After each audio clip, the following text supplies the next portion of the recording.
organic, unpredictable, unknown, lovely, beautiful, a sense of fulfillment. This is part of the pleasures of life and not the chores of life.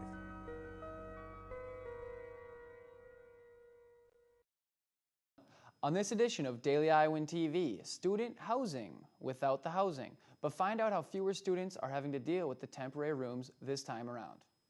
And how about Iowa City gets a flavor? Get a taste of downtown businesses in today's Hawkeye Buzz. And in sports, find out who Devin Marble and the rest of the Iowa men's basketball team will be playing this season. All that and much more next. Daily Iowan TV is just getting started. I'm Tom Brokaw. For more than 100 years now, the University of Iowa community has been waking up to the Daily Iowan. Today, it's the largest newsroom in eastern Iowa. And now you can see the news every night on Daily Iowan TV and get it anytime worldwide at dailyiowan.com.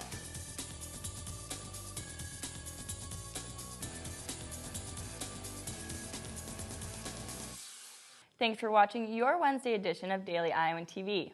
I'm Rebecca Swibes. And I'm Jake Esser. All students living in the dorms this year were required to live in living learning communities. It's a floor or section in a dorm for students with a common interest. This common interest could be your major, hobby, or where you're from. This requirement is new, but incoming freshmen say it's really helped them meet people of similar backgrounds. Students weren't told which dorms had what living learning communities. I've met some people that are into video games, some people that like to work out all the time, and some people that just like to hang out and go out. Everybody seems pretty personal. Everybody, left their door open, and people were, meeting each other, and everybody seems pretty nice. And students weren't told which dorms had what living and learning communities. So, selecting a residence hall for this class of 2017 wasn't so strategic. It's been a year since the University of Iowa broke its enrollment record.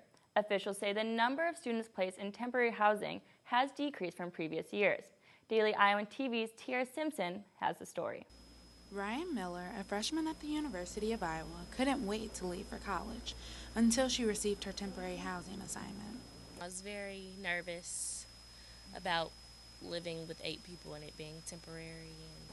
Typically, students placed in temporary housing share a lounge area with up to 7 other students. Miller felt lucky to be sharing the space with only 2 other students. By it only being 3 of us, I get my own drawer. I can use all those drawers, and this rack I can just split it in half. Ryan lives at this particular lounge area in Stanley Hall on the 8th floor, and she has no idea when she's going to leave. It could be 2 weeks or 2 months. She just doesn't know. Miller is just one of 48 freshmen who were placed in temporary housing this year. However, officials anticipate that they will have all of their students placed in permanent housing by October 1st. Although Miller's living arrangements were unexpected, she has made the best of her unique experience. Eventually, someone broke the ice, and I've met really great people on this floor, so I don't think it was a bad thing. I actually may be a little sad once I leave here. But Miller says she is looking forward to moving into a room she can finally call her own. Tiara Simpson, Daily Iowan TV. Officials have reassured students that housing and dining services will provide a vehicle and a driver to help them move if they have a far distance to commute. And remember those sometimes nasty high school lunches? You had no idea where they came from? Well, Iowa City schools are taking advantage of our agricultural roots right here in Iowa. It's called Farm to School, and it's a program stocking Iowa City school lunchrooms with locally grown food products. Tammy Stotts is a Farm to School coordinator, and she says many students never experience the goodness of fresh produce. This program gives students the opportunity to learn about where their food comes from. And still to come on Daily Iowan TV, the year's just started, but some students are already focused on that first job. Learn about why students packed the IMU on this first week back. But first, we had Daily Iowan TV's Tiara Simpson reporting earlier for our show, and now she's back. Tiara, please tell me it's going to cool down. What's the weather looking like for this week? Thanks, guys. Wednesday had a high temperature of 93, and it was a perfect day for kids to be playing in water. Here's what one person thought about the weather. It is hot. It is really hot. If the heat has been unbearable for you, there will be some slight relief. Thursday morning will be 84 degrees and partially cloudy, which will carry on for the rest of the day.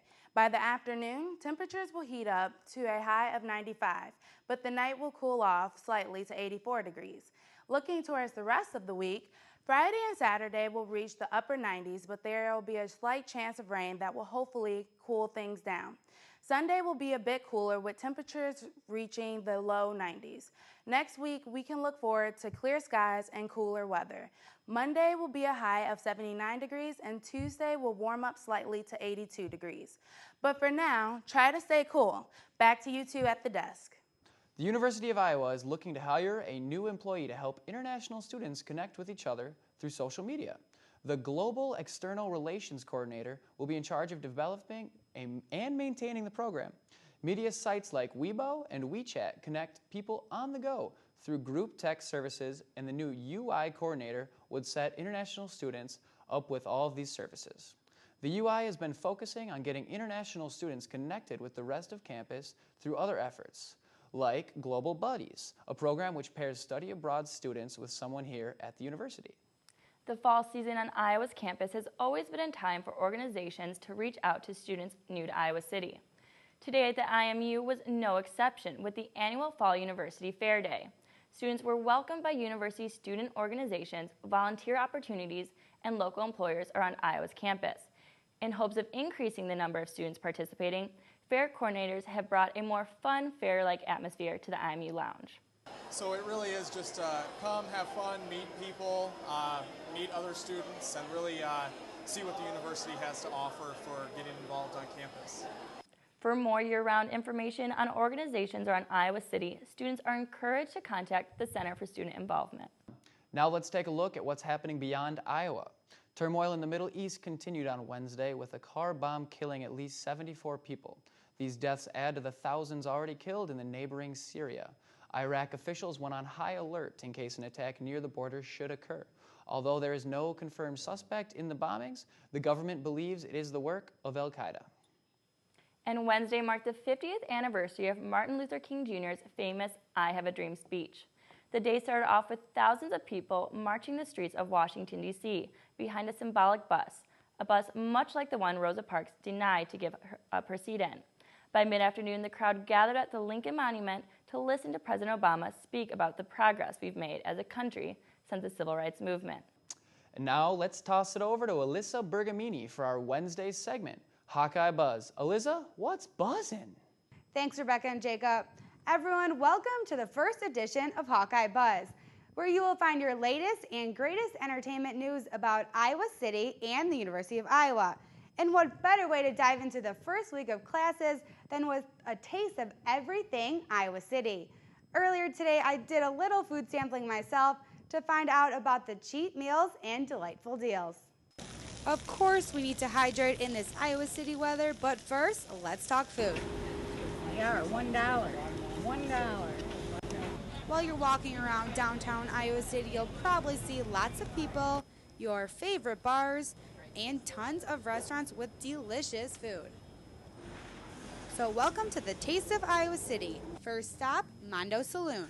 The Taste of Iowa City has been a big event in Iowa City for a long time, and it really helps to bring in the new students and to just give everybody an opportunity to walk around, feel the culture that we have with the restaurants that we have in Iowa City.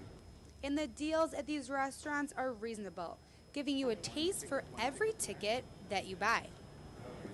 The vendors are still all in competition. There is a really big competition of food in Iowa City, and it's because there's been great food for the past 20 or 30 years, and everybody steps up to make it better for the competition. And now checking out the other side of the street is the alumni-owned business, Bo James. See here, we got a lot of our stuff. We got our main signature items, kind of we're known for our hamburgers and whatnot. So we have a sample size of that, as well as our buffalo chicken wraps, pretty popular. We've also included some things for the families, like hot dogs and then watermelon. So it's really hot out, so we have water stuff like that. Whether you're a freshman or a senior, come on by the Taste of Iowa City. This was the 6th annual Taste Iowa City has hosted, with over 40 local restaurants on site. Well, that's it for me today. See you all next week. Guys, back to you at the desk. Thanks, Alyssa. I know I'm a huge fan of Mondo's. You know, tacos, queso. Queso. Burritos. Queso. I like everything. They have good queso. Okay, enough about food. Let's move over to Hawkeye Sports, where we're going to toss it over to Cody Goodwin for your Hawkeye Sports update. Cody, what's going on? Thank you, Rebecca. Cody Goodwin here with your Hump Day edition of In the Daily Iowan Sports Studio. We have a lot to get to today with just a few days until the beginning of the Hawkeye football season. But first, Fran McCaffrey and company finally know their complete schedule for the highly anticipated 2013-2014 basketball season. The Hawkeyes open their season on November 8th, where they'll host UNC Wilmington. ESPN will be featuring the Hawks in 3 nationally televised Super Tuesday games this upcoming season. Michigan State and Ohio State will travel to Iowa City back-to-back weeks on January 28th and February 4th. The squad will also trek to Bloomington, Indiana 2 weeks later to take on the Hoosiers on February 18th. And while basketball is still months away, Iowa City is buzzing with football excitement. Our own Chelsea Brown caught up with the fullback turned running back Mark Wiseman about his first full season as a major contributor to Kirk Ferentz's squad. Hey guys, this is Chelsea Brown standing alongside Mark Wiseman. And Mark, you kind of took the place last year, but then were injured in that Michigan State game. How are you preparing in the off-season this year? You know, just working hard in the off-season, strength and conditioning, all we can really do out there. And then, just working the pass, run game, all that stuff. It's been hard work, and now it's finally the game week. It's exciting. And so there is 3 running backs this year. How are we going to rotate those guys in? Is there going to be a rotation, or what's kind of going on with all 3 of you guys getting in there? Yeah, we have a ton of good running backs on this team. That's up to the coaches how they're going to rotate us. We're all ready to play whenever our numbers are asked upon. And with a lot of returning offensive members, how does that make you feel going alongside all of them this year? Yeah, it's exciting to be out there with everyone. One more year in the system, Coach Davis's system, and should be a good year. All right, well, thank you, and back to you guys in the studio. Thank you, Chelsea. And joining us now on set is Daily Iowan pregame editor Ben Ross. Ben, we've been hearing a lot about the depth at running back with Kanziri and Damon Bullock and even Mark Wiseman, who was just on camera. Tell me now, Ben, who's going to get the bulk of the carries this season? Yeah, like you said, 2013 will be a really odd occurrence for Iowa football fans in terms of running back position. Normally we've been seeing, running back after running back go down with injury or otherwise. But this year, I think Damon Bullock will ultimately end up getting the bulk of the carries. Mark Wiseman and him are listed as co-starters for the first game against Northern Illinois, but I think eventually Bullock will pull away and Wiseman will go back into his role as a fullback.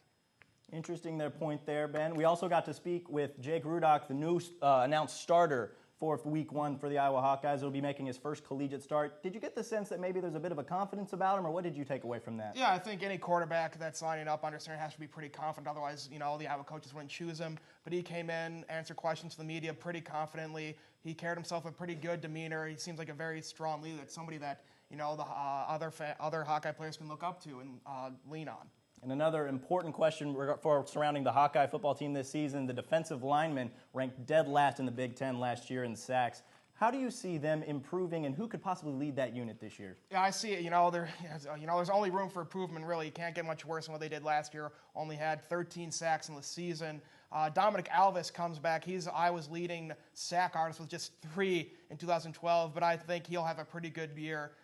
Increase his sack totals, as well as Carl Davis. He really wowed everybody during the spring game earlier this year, and I think he's really going to get over the hump and play up to his true potential. We'll all find this out week 1 on Saturday, 2:42 kickoff at Kinnick Stadium. Thank you, Ben, for joining us on set. That's all we have here. Tune in tomorrow for the semester's very first pregame show for the 2013 football season. That's all we have here in the sports studio. Back to you guys at the news desk. Thanks, Cody. I know I've already started planning my Saturday game attire. And now, only with Daily Iowan TV can you get an inside look at Thursday's pages of the Daily Iowan. Read about the kid captain for Saturday's football game. And find out how climate changes could possibly be impacting your breathing. That's your latest edition of Daily Iowan TV. Be sure to check us out at the same time tomorrow or anytime at dailyiowan.com. Thanks for watching. Have a great night.